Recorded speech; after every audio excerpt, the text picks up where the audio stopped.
What's up, guys? Welcome to this week's episode of DIY Dad. So for this week, we are going to be building a raised planter bed. So stick around, stay tuned, and let's get it done.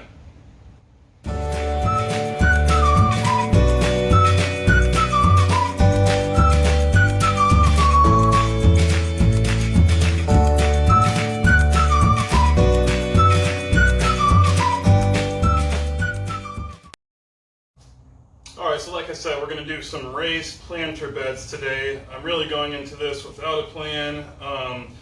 I did some measuring in the area that I want to put it. I'm going to make it 8 feet wide. I think I'm going to do 30 inches high. I have already bought the wood. I did pick cedar for this because I hear if you use, other kinds of woods can rot really easy, so cedar is resistant to rot. For the actual the supports for it, I did wind up getting some pressure treated wood. I heard it's not as bad as it used to be for using with vegetable gardens, but you can do your own kind of research on that and figure if you would just want to stick with all cedar or if you want to go with something else, because of the way the wood prices are nowadays. But mine is going to be about 80% cedar in this build. So let's get started. Okay, so speaking of wood, let me show you guys what we have here. I have these two 4x4s. Like I said, we're going to do it 8 feet long, so I'm going to put 2 posts on the ends and then 2 in the middle. We have this 12-foot long cedar plank here that I'm going to use for the ends, and then I have these 4 8-foot long cedar planks that I'm going to use for the sides so I don't have to cut anything. I believe they are 6 inches wide.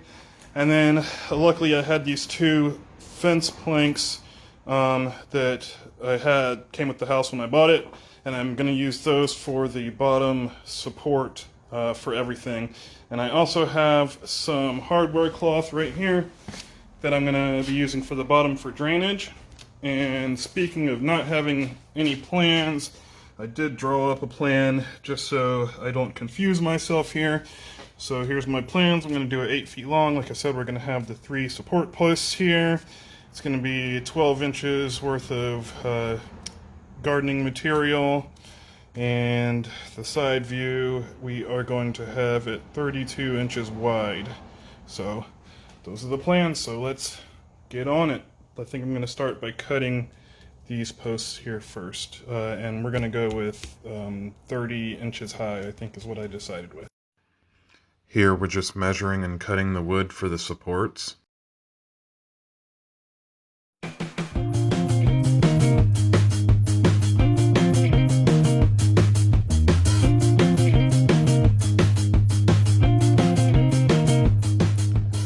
here we're cutting some of the cedar pieces for the side parts of the box.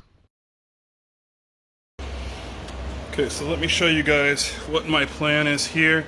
So I'm basically going to put the support pieces on and then just tack on the other pieces of wood like so, going around to make sure that everything is square. And it's actually upside down right now. I'm going to build it upside down. And then when I get to the layer here, I'm going to put the hardware cloth, the netting across with the other pieces of wood. So this is where we're at right now. We'll just keep going. Now my general process here is using the brad nailer to hold the cedar boards on and then going back and drilling holes for the screws. Use deck screws, they're exterior deck screws, and then screwing the screw in.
decided the 12 inches deep wasn't quite deep enough, so I'm gonna go one more. I bought some more wood, and we're gonna add another layer here. And I also decided, since I'm doing that, the amount of dirt, and since it's 8 feet long, it's gonna be a lot of weight. So I decided to beef it up, and I got some more pressure treated 2x4s. And the thing is, because I know it's kind of controversial with the pressure treated stuff, but since 2004 they don't use arsenic anymore in the pressure treated wood that you buy for residential use, and that was really the main issue, was the arsenic leaching into the soil. So that shouldn't be an issue with the new pressure treated wood. At least from everything that I've seen, they say that it's not an issue, so I'm just going to go for it. But yes, that's our plan. So let's just continue to keep building this thing. We'll add on another layer and kind of put on some supports for it just to beef it up a little bit.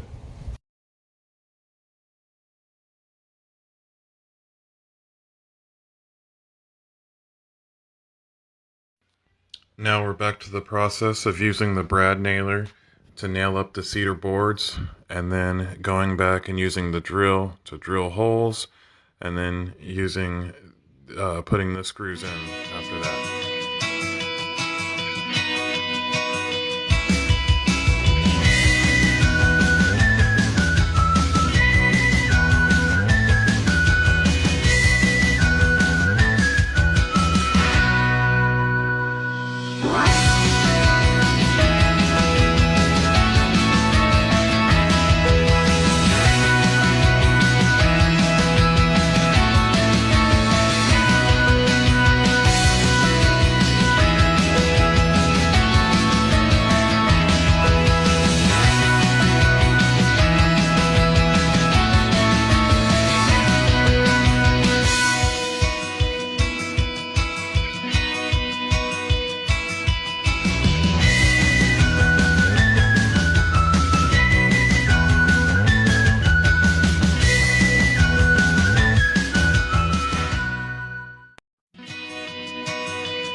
Now what I'm doing here is installing support beams that run across the structure. I installed 1, 2, 3, 4 of them just to give it some more structural integrity. These are made out of pressure treated 2x4s, but that's what I'm using here.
Alright, now here I'm installing a front railing on the planter box, and I'm just screwing it in with screws, and it's also providing some more structural integrity.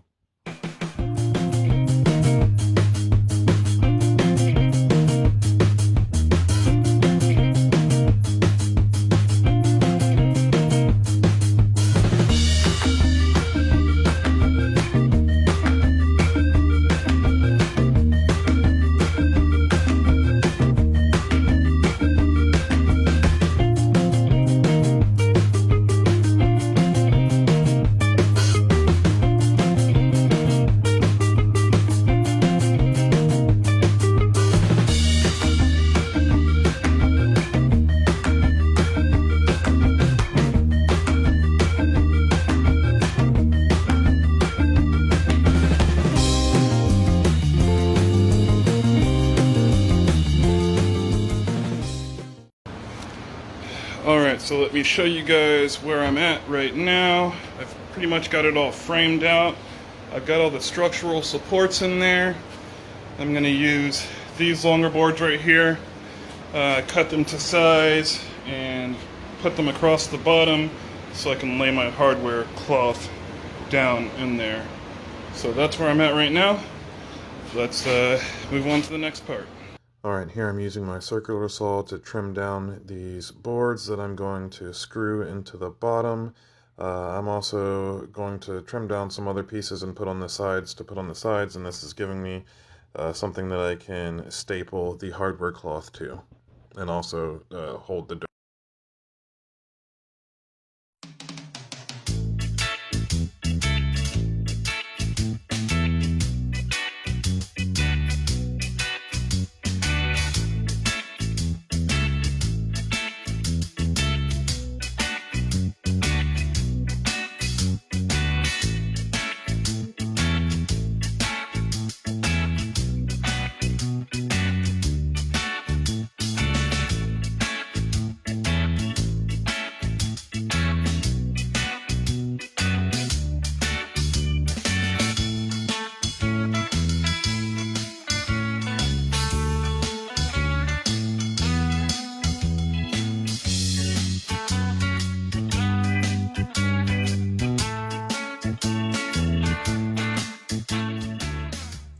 Okay, now for this part, I'm just trimming the hardware cloth so it will fit around the structural pressure treated supports. And then I'm going to actually use my staple gun to staple everything down to those supports. Now you do want to be very careful here because the hardware cloth is very sharp when you cut it, so make sure that you wear gloves so you don't slice your fingers.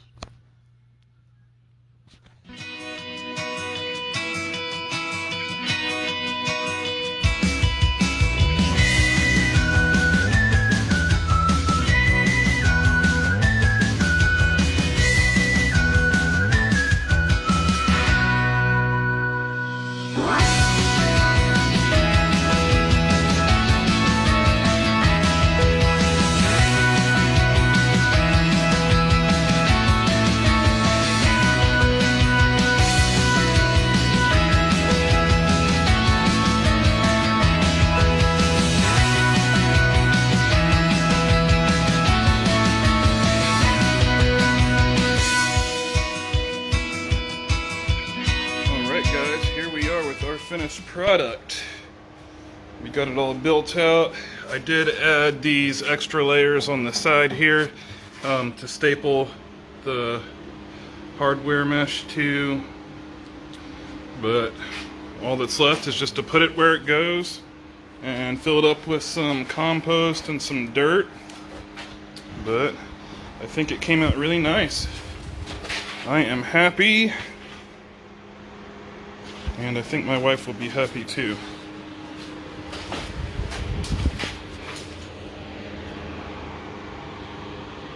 There we go.